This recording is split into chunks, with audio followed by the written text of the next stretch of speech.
28 মে রবিবার উত্তর ত্রিপুরা জেলার পাকবাসা বিধানসভার অন্তর্গত উত্তর হুরুয়া জেবি স্কুল মাঠ প্রাঙ্গণে অখণ্ড রাষ্ট্রীয় হিন্দু সেনার উদ্যোগে একটি বিশাল হিন্দু ধর্ম সম্মেলন ও ভগবান রামচন্দ্রের পূজা ও বিশ্ব শান্তি যজ্ঞের আয়োজন করা হয়, যেখানে অতিথি হিসেবে উপস্থিত ছিলেন স্বামী ওমকার নন্দগিরি মহারাজ, অক্ষদানন্দ নিতাই দাস ব্রহ্মচারী, যোগাচার্য বিমান চন্দ্রনাথ, উত্তর পূর্ব সংস্থাপক মহর্ষি দয়ানন্দ আর্য গুরুকুল ত্রিপুরা।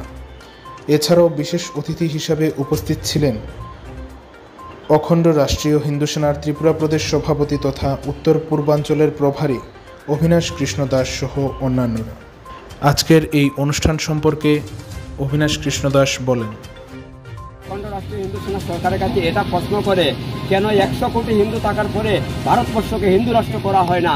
এটার জন্য লড়াই করে অখণ্ড রাষ্ট্রীয় হিন্দু সেনা। অখণ্ড রাষ্ট্রীয় হিন্দু সেনা লড়াই করে গোমাতাকে রক্ষা করার জন্য। গোমাতাকে আমরা মাতা বলে সম্বোধনা করি, কেন গোমাতাকে রাষ্ট্রমাতা ঘোষণা করা হয় না? সেটার জন্য লড়াই করে হিন্দু সেনা।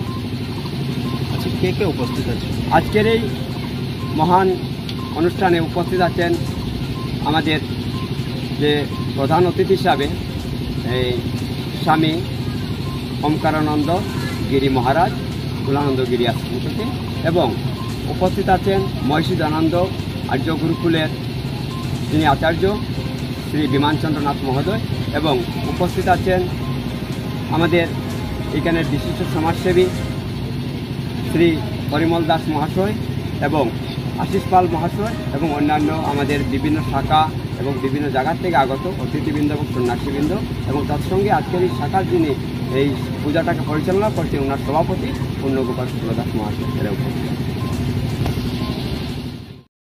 উচ্চ মাধ্যমিক